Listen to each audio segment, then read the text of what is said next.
Over the course of history, the Ames Public Library has grown from the single Carnegie building of 1904 to the last expansion, which was dedicated in 1985. As the previous versions of the library before it, the 1985 expansion has reached its limits. In 2008, the library hired a library planner to assess space needs based on current activity, projected growth of Ames, and anticipated changes in the library usage in the years to come. If you've ever visited the children's area when we're having programming and people are literally sitting on top of each other and not just little babies on top of their mother or father's laps, because there are so many people at the program or waiting to go to the next program. The space for that early literacy type environment is a very necessary part to make the library a destination or a place to go and to spend some time to network with your community members, people that you don't know or people that you do know, for those children to interact with each other, for that early literacy activities to happen, you know, to give that space for the Pause for Literacy spots and to have that that education that isn't that passive education that's happening, as well as the programming part. That said, that's a very important part of any library, but our tweens or our second through third, fourth, fifth graders have no space here. They had a couple bean bags and that was it. So, and they too need a space. And I think that's our biggest growth is in that area. When we move to the new location, they will have this fabulous area. It's going to be a kind of a tangerine orange place to come to, but to hang out, just as we have done our teen space, which is the next space that also is needed. We're going to bring the teen space all together. Instead of having part of it upstairs and part of it downstairs, it's all going to be in one area. And those places to make this a second place for them, for their developmental assets, the 40 developmental assets that are so important for tweens and teens. This can be that second place, and right at this present time it can't be because we don't have that space to have that happen.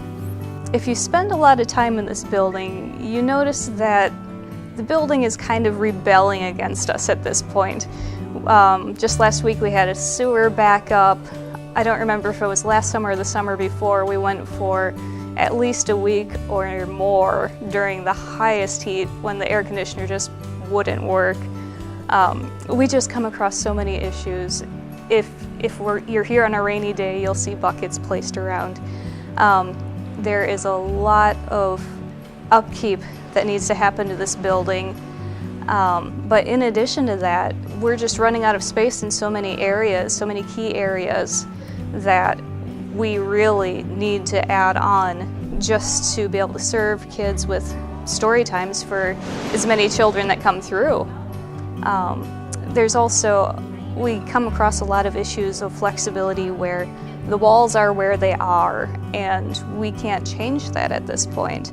And so if we need to move a collection because it's gotten too large for its area, it's really a big game of Tetris. We have expanded the number of volumes that the library owns. In order to be able to find the shelving for those, we've had to remove a lot of public seating here. You come in and there are very few places to sit and be comfortable and browse and read the newspaper or whatever. We've had to pull some of those. We will be gaining a lot of that, which will be wonderful. I also believe meeting spaces are a crunch. We are always full. All of our meeting rooms are full, and they cannot accommodate the size of the programs that we typically bring to our customers. Things like when Derek Anderson visits, we fill that auditorium to capacity and then some. And if we had a space that could accommodate everybody, we wouldn't have to turn anyone away. Plus the availability to the public for a free place to have their meetings, which is wonderful. And that is also addressed in the new building. The renewal process, first of all, it's a wonderful opportunity, and it's a real compliment, I think, to the community that, that they've backed this concept that the library can even be more than it currently is. So the renewal project a year ago that went before the voters and was so resoundingly supported is important because we have just been constrained by this building for a number of years. The limits on space, the way it's laid out, the limits on our technology have just gotten to a point where we recognize that having an expanded building with a different kind of layout will just better serve the community.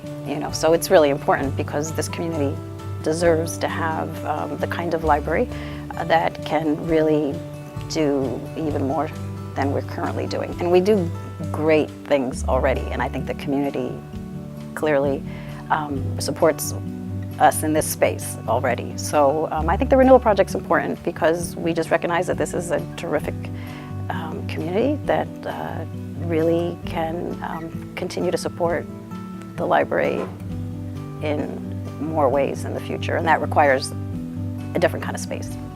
Now that the need has been established, the process of the library renewal had begun.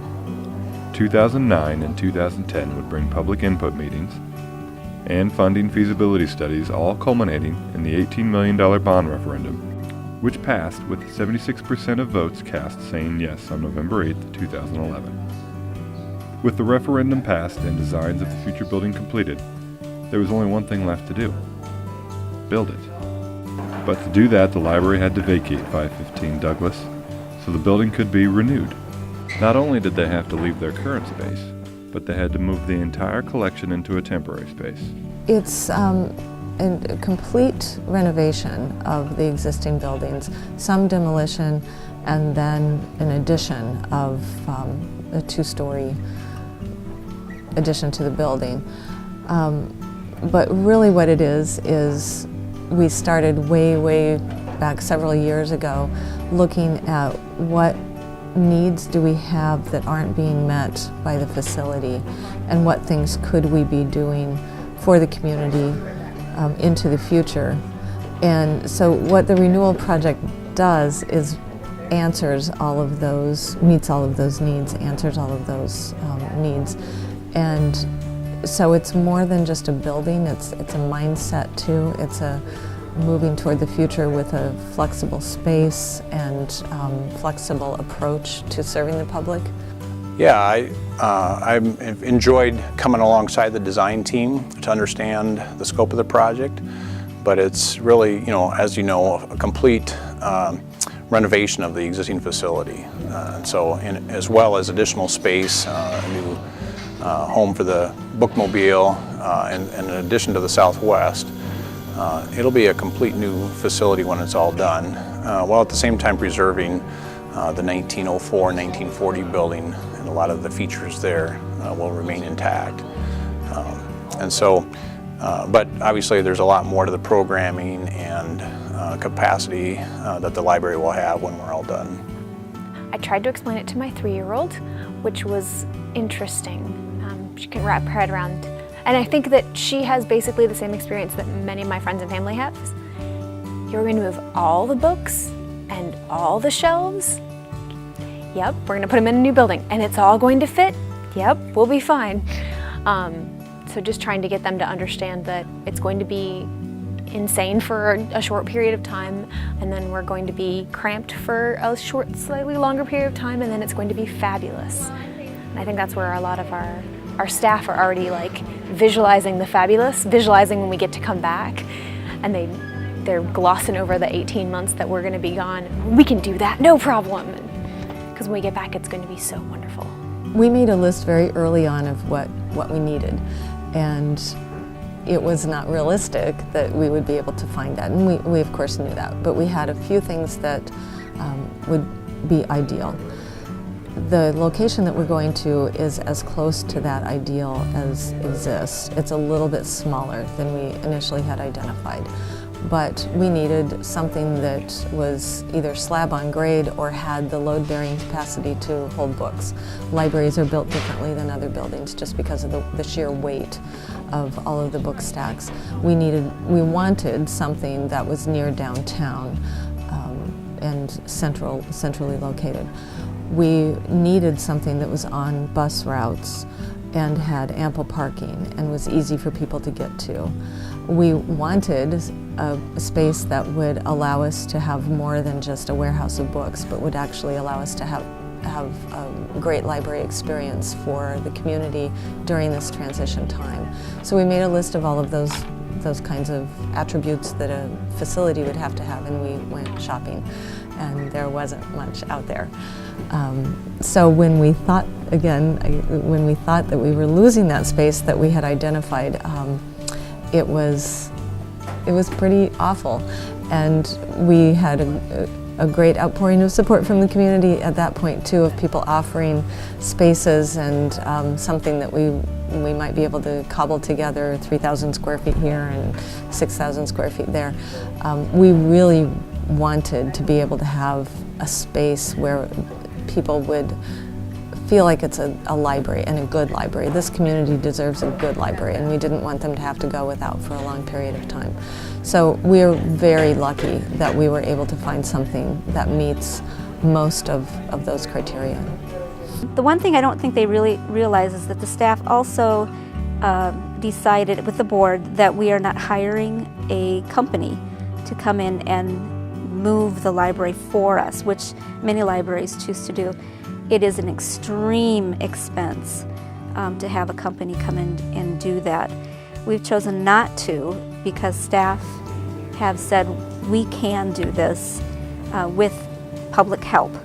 And so we went forward with that and are very confident in that.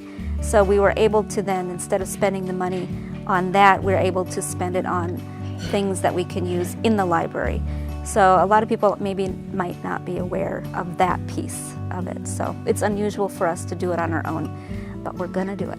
The MOVE team is a group of people employed at the library, and we get together and work out the logistics of the move. It is more than one person can handle. Each week we talk over processes, we give each other assignments so that we're all kind of a collective working on a big project together, and then when we execute it, hopefully it will go as smooth as possible. I am on the MOVE team, so for a couple of months now we've been going to several meetings a week, doing as much planning as we can, and now that we're getting real close, we're kind of in full swing. So we've had a couple weeks of, meetings that take up an entire day. I've been doing a lot of different things with the collection, trying to measure the collection to plan the move, just making sure that everything's going to fit how we hope it fits over at the temporary space. It is a daunting task to move an entire library essentially across the street, and trying to put it into some semblance of order. I'm on the big move team, and we're planning that process on where to start with the collections, how we're going to get each desk out. We've been inventorying, we've been doing all kinds of things, and it amazes me how much we have stuffed into this building. I don't know how we possibly could have. That was surprising. What isn't surprising is how the staff and volunteers and the public has just wrapped their arms around this project and have stepped up to help in any way, shape, or form, and that does not surprise me in the least. And with that, I can go forward into the move with confidence, knowing that I have plenty of people backing us up and helping us when we need it. We've talked to other libraries who have recently moved and figured out what they did well, what they liked, tried to learn from some of their mistakes. We also realized that how they did it is absolutely not how we want to do it, and it's not going to work for our library. So it kind of gives us confidence that we're on the right path and stuff. So we've come up with a plan. We've got these ginormous carts and we're going to load all the books onto the carts and wheel them out and load them up, and another group is going to work on furniture, and we have a plan for, you know, where all the desks are going to go and how we're going to stage all the furniture and stuff and who's going to do what when. And some local businesses are providing food for us during the days that we're moving, which is awesome for lunches and dinners and stuff. So people don't have to worry about that and stuff. So we're grateful. The amount of volunteers, that's something that's surprising. The amount of volunteers from the community that have stepped up and said, hey, you're moving, can I help? Like, awesome, that's really great.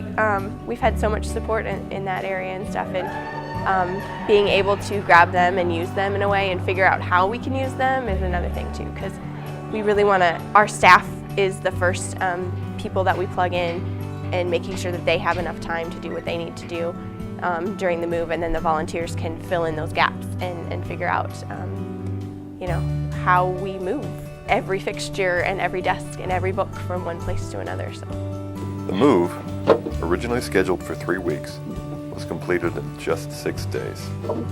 A combination of beautiful weather, good planning, teamwork, and execution accomplished this massive task in a fraction of the time. I'm just really impressed with the staff in terms of what they all accomplish here. It's amazing with all their outreach services and how they go into other parts of the community, and to realize how engaged and active the library organization really is. And so understanding that has been enjoyable from my perspective, and then making sure we can extrapolate that into what's needed for a temporary facility, and just their willingness to do whatever it takes, even in temporary measures, to keep the library organization to the same level it is today. My daughters have obviously enjoyed, and my wife, the library a lot, but as my daughter, who's a third grade teacher, moved to the North Kansas City area, it was really an eye-opener for her to realize that what she had here for a library was really taken for granted, because there's not very many libraries that are this full service and have this extensive of a collection. So as a new teacher, she really appreciated what she had here growing up in Ames. The total city perspective has really come to life here at the library. We are having so many offers of help from other city departments, and we are taking people up on all of those. We've had work crews in here really for several months now already helping us, and we have work crews throughout the move process. Beyond that, we've had a lot of other city departments involved in help with planning for the building project itself, in terms of working with our architects, working with other designers, getting site plans ready. All of that has been a team effort involving multiple city departments. And the one thing that I'm hearing very consistently from our external vendors, the architects, the engineers, all of that, is that they are overwhelmed by the responsiveness of our city departments. And we're a big team. The library is certainly not out there doing this on our own. When we say that we're doing the move on our own, we hasten to add that that's with the help of the entire city work crew and an amazing number of volunteers in the community. So it's just been TCP brought to life. Our community is very supportive of our library, and I think that's what makes it a very special time for all of us, because we couldn't do that. We couldn't do what we're doing if we didn't have the community that supported our library and supported the needs that they see when they come to the library, and the importance that it plays in our community. This is so exciting, and I think the neatest part has been our staff. Our staff has really embraced this and has come at everything with a can-do attitude. We need to move all of the books and all the shelves. We can do that. We need to completely change our servers' perspectives. We can do that. We need everybody who's currently got an office is going to now have a desk. We can do that. And I think that that's amazing that you have this many people who are really focusing on the community. That we're not, what are we going to do? It's how are we going to serve our community? How are we going to make sure that the people that rely on us still have the things that they need in the way that they need them, the best to our ability? And I think that's so refreshing to always have that be our goal. That's amazing. Discovering how many skills people have that weren't necessarily evident before because it wasn't necessary to use those skills. You know, in our day-to-day library work, we are pretty much doing things not by rote, but we're certainly, you know, with a certain fairly well-defined set of skills that people bring to work each day to fulfill their role. And, you know, you spend years pretty much doing things the same way and using those same skills, and then all of a sudden you have this kind of a project that requires an entirely different scope of skills, whether it's just in terms of participating in dreaming about new uses for space, or physically, you know, getting down to the nitty-gritty of laying out space, thinking through logistics, thinking through all of those details about the impact on the customers, and understanding just how committed the staff is to wanting to limit the disruption to customer service. It's not a surprise to me to find that people are really talented and committed and smart, but to see that in effect in such an intense way has been a happy surprise.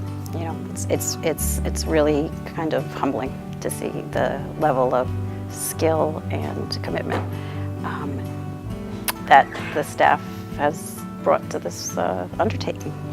The renewal process continues as the 620 location serves the public awaiting the final product. Scheduled for a ribbon cutting sometime in the summer of 2014, there is a lot to look forward to. I think it's going to be such an awesome experience for all of our library patrons or customers that come in. I think I would like to have a little camera there when people walk in for the first time each time and look at the different areas and watch their faces, because I think they're going to be so impressed what we have done in our planning process and in getting us here. That part will be cool to see, the customers themselves and their enjoyment, and knowing that the preschoolers that are now in my story times will be in the tween area and be able to have their own space and appreciate that. But I also think personally and selfishly that some of the programs that we now kind of squeeze into the small auditorium, the ability to be able to spread out and really enjoy a program, whether it's an outside presenter or the hot dog dinner theater or summer programming, that they'll be able to come in and enjoy the space, you know, have a little bit of room to enjoy the programs that we're offering instead of being piled in like a sardine or squished in like a sardine together. I have loved the designs that they show us. The architects have brought us these beautiful renderings. I just love that the children's room has this big tree built into the walls. It's just really neat. It's such a little thing overall, but it's just those little touches that make the building so special. It's very exciting to get to be a part of this. Some of the people, like Lynn Carey and Mike Quinn and stuff, I mean, they've worked at this library for 30 years. I mean, they started when I was like a year old here. And like, that's my whole life they've been here. And this is the kind of library that people stay at because it's so great. The community is great and the city is great and the people they work with are great. And like, I'm really excited that I'm on year 3, almost on year 3, and I get to be a part of that. This is my future as well. Like back when they started, they had plans for what they wanted the library to be and how they wanted it to work. And I'm coming in now and I've got plans too, and I plan on being here that long too, and it's very exciting to get to go through this whole process now, knowing that I'm investing in my future as a librarian here and also my children and the people coming up too, because 30 years from now things will be completely different, and it's exciting to be able to be a part of it now. The new facility will be as flexible as possible, so we will be able to respond to changing community needs. I'm very excited about having an greatly expanded youth services area. Anybody who comes in the library has an opportunity to see how beloved the library is for the younger people in the community and the young families. And so having a space that really meets those needs is going to be great. And the meeting room space. The library, as I have said lots of times, it's way beyond a place for books and materials. It's really a community gathering spot, and it's a place where people exchange ideas and feel comfortable getting exposed to new information. So having extra meeting room space, extra programming space will be really wonderful, a great benefit to the community. Oh, there'll be lots of natural light, space to move around. We will have all of our aisles will be handicapped accessible. It will be a tribute to the history of Ames and the building, because we are preserving a large portion.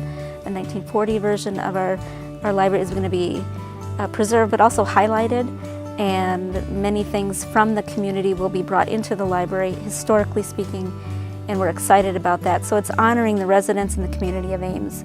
After all, it is their library.